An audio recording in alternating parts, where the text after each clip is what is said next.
हमें ग्रेविटेशन में सबसे पहली बात डिस्कस करनी है ग्रेविटेशनल फोर्स के बारे में। पहली हेडिंग आप लगा लीजिए, इसमें हमें सबसे पहले ही डिस्कशन करना है न्यूटन्स लॉज ऑफ ग्रेविटेशन। लगा लीजिए न्यूटन्स लॉज ऑफ ग्रेविटेशन।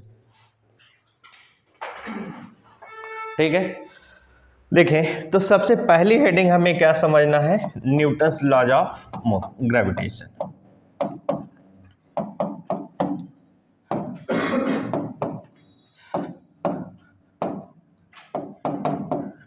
देखिए इसमें है क्या, वैसे तो ये जो लॉ दिया गया है बच्चे एक पॉइंट मास के लिए दिया गया है। किसके लिए दिया गया है, पॉइंट मास के लिए हमें लॉ दिया जाता है। ठीक है, और आपको ये बात पता है कि जब कोई भी दो हैवी बॉडी हो या कोई भी, जैसे आप मान लीजिए आप फ्लाइट से जा रहे हैं, ठीक है, और आप इसको देखेंगे अर्थ को, तो यहाँ पे इंसान छोटे छोटे पॉइंट मास की तरीके दिखता है। आप जितनी हाइट पर जाते जाएंगे लोगों को देखेंगे तो पॉइंट मास की तरीके दिखेगा। मतलब जैसे जैसे आप डिस्टेंस दूर होती जाएगी, इंसान या कोई भी बॉडी होगी वो किसमें चेंज होती जाती है, पॉइंट मास के तरीके दिखती जाती है। ठीक है, तो अगर मान लीजिए कोई हमारे पास कोई भी बॉडी है तो हमें उसके बीच की डिस्टेंस क्या करनी पड़ेगी, बढ़ानी पड़ेगी। ठीक है, अगर डिस्टेंस बढ़ा देंगे तो किस तरीके से काम करने लगता है, पॉइंट मास का काम करने लगता है। तो इसमें हमें कॉन्सेप्ट ये है बच्चे कि अगर मेरे पास कोई भी दो बॉडी है, ठीक है, जो दोनों बॉडी का कोई ना कोई मास होगा, दोनों बॉडी का कोई ना कोई मास होगा, तो ये बॉडी हमेशा एक दूसरे को क्या करती है, अट्रैक्ट करते हैं। ये बॉडी हमेशा एक दूसरे को क्या करती हैं, अट्रैक्ट करते हैं। ठीक है, वो फोर्स क्या कहलाता है, अट्रैक्टिव फोर्स, और जिस फोर्स को हम क्या नाम देते हैं, ग्रेविटेशनल फोर्स नाम देते हैं। क्या नाम देते हैं, ग्रेविटेशनल फोर्स। जैसे अगर आप हम देखें तो आप हमारे बीच भी एक ग्रेविटेशनल फोर्स लगता है। क्या लगता है, ग्रेविटेशनल फोर्स लगता है। कोई भी दो बॉडी आप ले लेंगे, ठीक है, उनके बीच हमेशा क्या लगेगा, एक ग्रेविटेशनल फोर्स देखने को मिलेगा। ठीक है, तो अगर हम जैसे कहते हैं कि अगर मान लें मेरे पास एक बॉडी ये है और एक बॉडी ये है, इसका मास अगर मैं मान लीजिए m1 ले लेता हूं और इसका मास अगर मैं मान लेता हूं m2 ले लेता हूं, दो मास ले लिया, एक m1 ले लिया और एक क्या ले लिया बच्चे, m2 ले लिया। अगर इनके बीच की डिस्टेंस हमने कितना ले लिया, अगर इनके बीच की डिस्टेंस हमने मान लिया r ले लिया, क्या ले लिया, r ले लिया। ठीक है, तो यहां पे जो मेरे पास फोर्स लगेगा, एक फोर्स अट्रैक्टिव फोर्स है, तो नो डाउट ऐसे अट्रैक्शन होगा। ठीक है भाई, अगर एक बॉडी ये है मेरे पास, एक बॉडी ये है, तो अट्रैक्शन फोर्स एक दूसरे को खींचता है। ठीक है, तो अगर आप देखेंगे तो हमें इस बॉडी की वजह से इस बॉडी पे जो फोर्स लगेगा उसे F12 हम नाम दे देते हैं। ठीक है, इसका मतलब होता है force on first body due to second body. और इसके अगर देखें तो इस बॉडी की वजह से इस पर जो फोर्स लगेगा वो इस डायरेक्शन में होगा, इसे क्या नाम देंगे, F21 नाम दे देंगे। इसका मतलब होता है force on second body due to first body. तो यहां से अगर आप देखेंगे तो ये जो मेरे पास अट्रैक्टिव फोर्स मिलता है, जनरली दोनों बॉडी के मास के प्रोडक्ट के क्या होता है, प्रोपोर्शनल होता है। साथ में इनके मास के क्या है, प्रोडक्ट के क्या है, प्रोपोर्शनल होगा। साथ में क्या होगा, जो भी इन बॉडी के बीच हमारे पास डिस्टेंस होगी, उस डिस्टेंस के क्या होगा, स्क्वायर के क्या होगा, इनवर्सली प्रोपोर्शनल होगा। समझ गए बात को, मतलब F प्रोपोर्शनल टू कितना मिलेगा मुझे, 1/r² हमें मिलेगा। जब इन दोनों कॉन्सेप्ट को हम मिक्स करते हैं बच्चे, मतलब इसको और इसको, तो हमें क्या बन के मिलता है, यहां से अगर आप देखिए तो F proportional to m1 m2 upon r², और यहां से F equal to g m1 m2 upon r² हमें देखने को मिलता है। और इसी फोर्स को हम क्या बोलते हैं बच्चे, ग्रेविटेशनल फोर्स नाम दे देते हैं। क्या नाम दे देते हैं, ग्रेविटेशनल फोर्स हम लोग नाम दे देते हैं। ठीक है, और अगर आप देखेंगे तो ये मेरे पास जो कैपिटल G होता है, इस कैपिटल G को हम क्या नाम देते हैं, यूनिवर्सल ग्रेविटेशनल कांस्टेंट। इसे क्या नाम देते हैं, universal gravitational constant, universal gravitational constant. ठीक है, इसे क्या नाम देते हैं, यूनिवर्सल ग्रेविटेशनल कांस्टेंट। समझ गए बात को, यूनिवर्सल ग्रेविटेशनल कांस्टेंट। कोई डाउट है इसमें, चलिए लिखें, नोट कर लेते हैं, फिर लिखें अब ये जो हमें F मिला है बच्चे, F अगर देखें तो कितना मिला, Gm1m2 अपॉन कितना हो गया r²। ठीक है, अगर आप देखेंगे तो इसे हम क्या नाम देते हैं, universal gravitational constant, universal gravitational constant.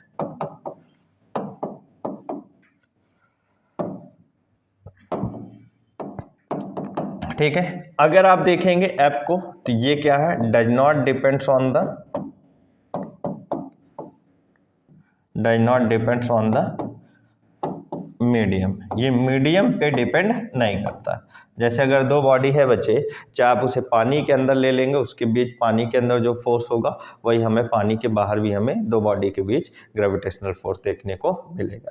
ये मीडियम पे हमें कोई डिपेंड नहीं करेगा। ठीक है, उसके बाद अगर हम देखें, दूसरी बात हमें ये बात याद रखना है, ये डज नॉट डिपेंड्स ऑन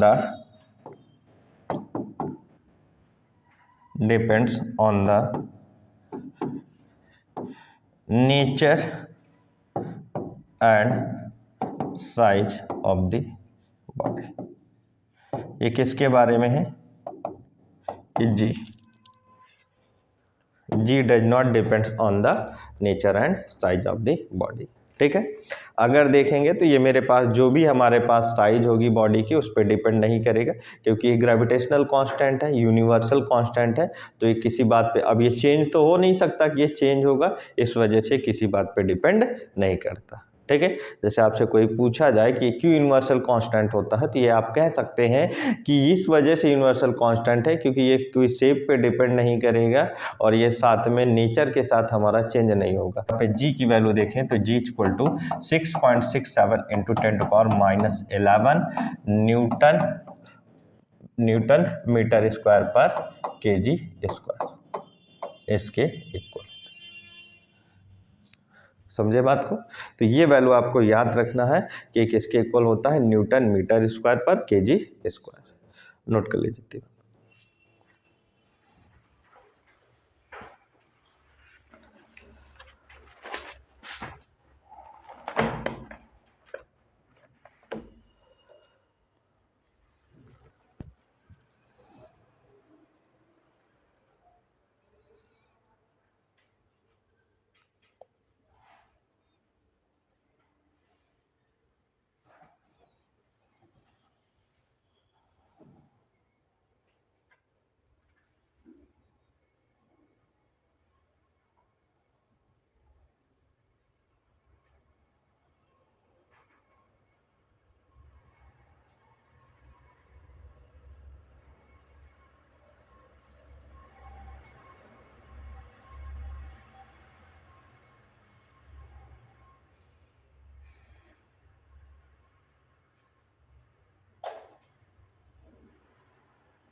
कल है ना test?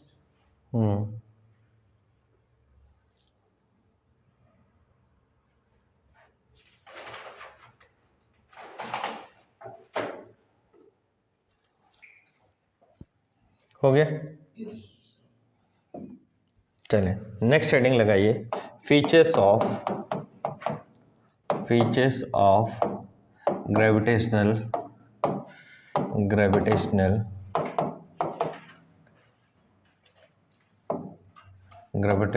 Force, features of gravitational force.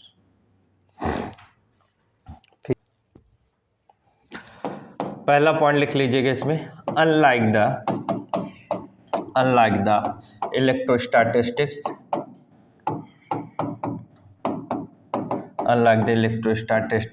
Force, it is independent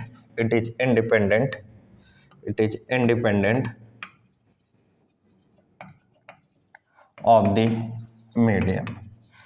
the medium between the particles, between the particles. अगर आप देखेंगे तो हमें एक इलेक्ट्रोस्टैटिस्टिक्स फोर्स होता है जो कि वो अट्रैक्टिव और रिपल्सिव दोनों होता है, ठीक है। अगर आप देखेंगे तो ये हमारे पास जैसे इलेक्ट्रोस्टैटिस्टिक्स फोर्स मेरे पास मीडियम पे डिपेंड करता है, लेकिन ग्रेविटेशनल फोर्स मेरे पास मीडियम पे डिपेंड नहीं करता बच्चे, ठीक है। ये बात आपको समझ के चलना है कि अगर देखेंगे तो ये मीडियम पे डिपेंड नहीं करता, ठीक है। जैसे अगर आप देखें तो इलेक्ट्रोस्टैटिस्टिक्स फोर्स की कहानी अगर आप समझना चाहें तो समझिए, आपने पढ़ा है 10th क्लास में, अगर एक चार्ज Q1 है और एक चार्ज Q2 है, ठीक है, और हमें जनरली यहाँ से इसके बीच की डिस्टेंस r है, तो यहाँ से अगर आप फोर्स देखेंगे तो F इक्वल टू कितना मिलता है, K Q1 Q2 upon R square मिलता है बच्चे, ये मिलता है। यहाँ से K की वैल्यू कितना होती है, 1/4 पाई एप्सिलॉन नॉट, और इसे क्या बोलते हैं, परमिटिविटी बोलते हैं। क्या बोलते हैं बच्चे, परमिटिविटी। और ये क्या करता है, परमिटिविटी किस पे डिपेंड होता है, डिपेंड्स ऑन अ मीडियम। ये किस पे डिपेंड करता है, मीडियम पे डिपेंड करता है। जो परमिटिविटी होती है वो किस पे डिपेंड करता है, मीडियम पे डिपेंड करता है। जैसे एयर पे अलग होगी ग्लास, अगर आप लिक्विड में लेंगे तो लिक्विड में अलग होगी, हर जगह इसकी परमिटिविटी अलग अलग होती है। जब हम इलेक्ट्रोस्टैटिस्टिक्स चैप्टर पढ़ेंगे तो वहां पे इसके बारे में डिटेल डिस्कशन है। लेकिन ग्रेविटेशनल फोर्स में क्या है बच्चे, अगर इसका मास m1 है और इसका मास m2 है, दो पॉइंट मासेस या दो पार्टिकल ले लिए जिनका मास m1 और m2 है। अगर देखें, अगर डिस्टेंस r है तो आपने देखा f की वैल्यू कितना मिलेगी, g m1 m2 upon r square मिलेगी। यहाँ पे जो g है मेरे पास, g कैसा है मेरे पास, ग्रेविटेशनल कांस्टेंट, ठीक है, यूनिवर्सल ग्रेविटेशनल, यूनिवर्सल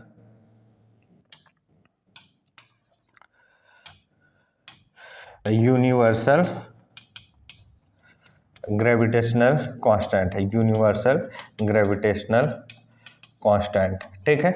और अगर आप देखेंगे, it does not depend on medium, it does not depends on medium, does not depends on medium. Clear है। पहला पॉइंट हमें फोर्स के बारे में ये समझना है। दूसरी बात हमें फोर्स के बारे में क्या समझना है बच्चे, अगर देखें तो ये क्या है, it is valid only for, it valid only for, किसके लिए वैलिड है, अगर देखें तो पॉइंट मासेस के लिए। किसके लिए, पॉइंट मासेस, ठीक है। ये जो मेरे पास ग्रेविटेशनल फोर्स है ये सिर्फ किसके लिए वैलिड है बच्चे, जनरली पॉइंट मासेस के लिए। क्लियर है। नेक्स्ट पॉइंट अगर आप समझे तो ये कैसा फोर्स होता है, it is conservative force, it is conservative force. ये कैसा फोर्स है मेरे पास, कंजर्वेटिव फोर्स है। ये कैसा फोर्स है, कंजर्वेटिव फोर्स है। क्लियर है इतनी बात, समझ गए बात को, नोट करें तो पॉइंट हो गया बच्चा। चलिए चले, अभी एक पॉइंट और लिख लीजिए, अगर कोई भी स्फेरिकली बॉडी है, for a spherically body,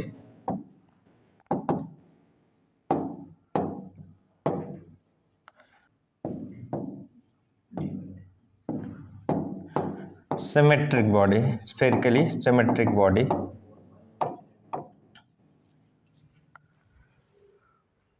the force on an object,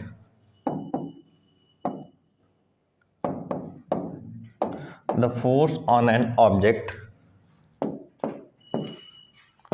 the force on an object outside the body,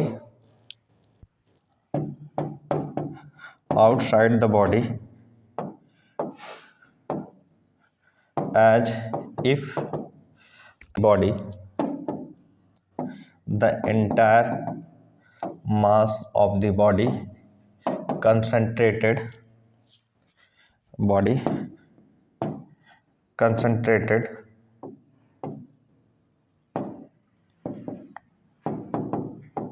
at the center, ठीक है। अगर आप देखें कि for a spherically symmetric body, the force on an object outside the body as if the entire mass of the body concentrated at the centre, ठीक है। कहने का सेंस अगर कोई भी मेरे पास स्फेरिकली बॉडी होगी तो जो उसका मास होगा वो कहाँ पे कंसंट्रेटेड मान लेते हैं, सेंटर पे मान लेते हैं। अगर वो मास कैसा है मेरे पास मतलब वो बॉडी कैसी सिमेट्रिक है। सिमेट्रिक का मतलब वो मास हमारे पास पूरी बॉडी पे जनरली अगर देखेंगे तो डिस्ट्रीब्यूटेड होता है, तो हम मान लेते हैं कि मास कहाँ पे हमारा कंसंट्रेटेड है, सेंटर पे मान लेते हैं। कहाँ पे कंसंट्रेटेड मान लेते हैं, सेंटर पे, ठीक है। तो उस केस में जो फोर्स एक्ट होगा वो हमें बॉडी के आउटसाइड एक्ट कराते हैं, ठीक है। जो बॉडी के क्या होगा, outside. Vector form of law of gravitation, vector form of law of gravitation. हमें अब कौन सा फॉर्म देखना है इसका बच्चे, वेक्टर फॉर्म देखना है कि वेक्टर फॉर्म में हमें क्या देखने को मिलता है।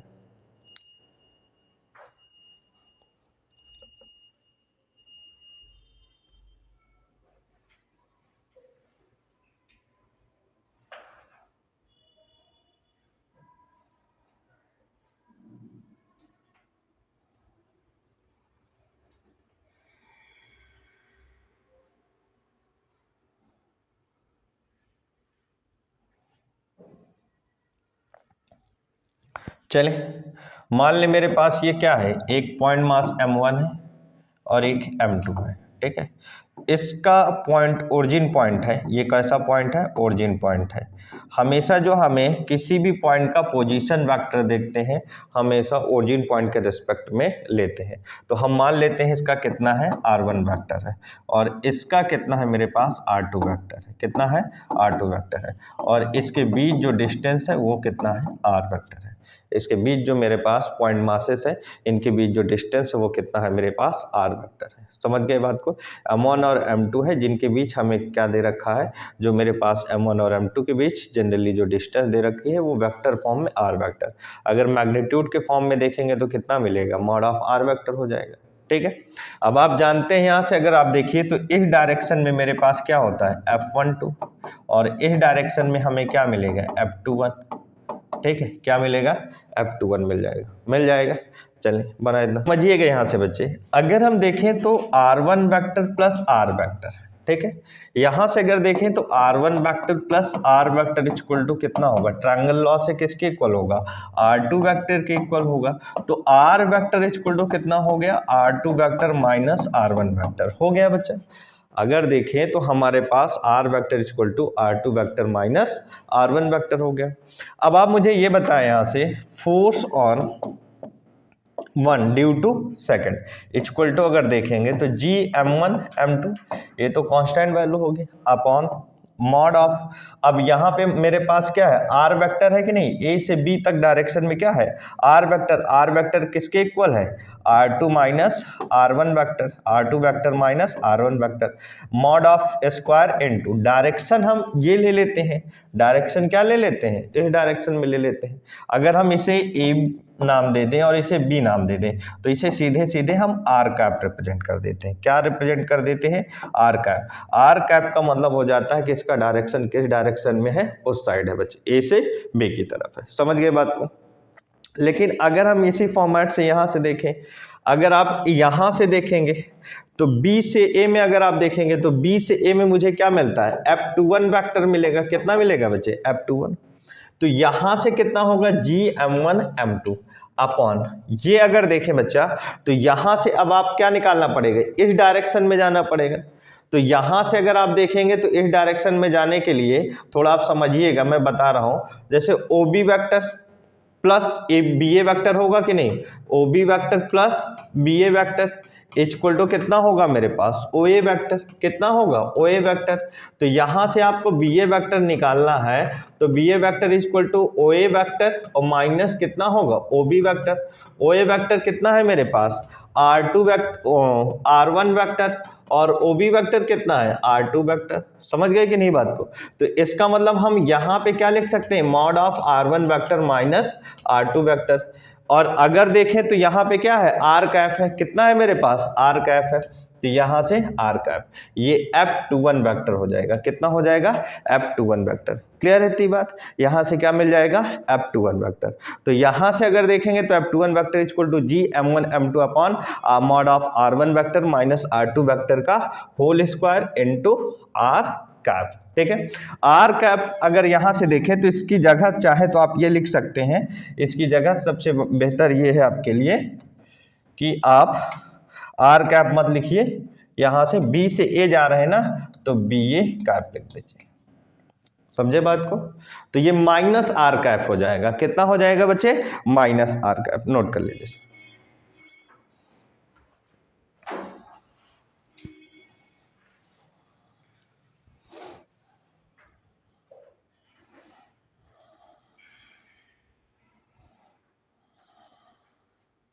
यहाँ बहुत कंफ्यूजन रहता है थोड़ा सा, ये बात वेक्टर के फॉर्म में समझिएगा। आसान है लेकिन आपको थोड़ा समझना है। जब हम F12 लिख रहे हैं तो बच्चे 1 से 2 की तरफ जा रहे हैं तो हमने R वेक्टर लिया है। जब हम F21 वेक्टर लिखेंगे बच्चे तो हम B से A की तरफ जा रहे हैं तो हमें BA वेक्टर लेना पड़ेगा, और यहाँ पे BA कैप हमें लिखना पड़ता है बच्चे। और BA कैप की वैल्यू, BA वेक्टर की वैल्यू आप क्या निकाल चुके हैं बच्चे? R1 vector minus R2 vector.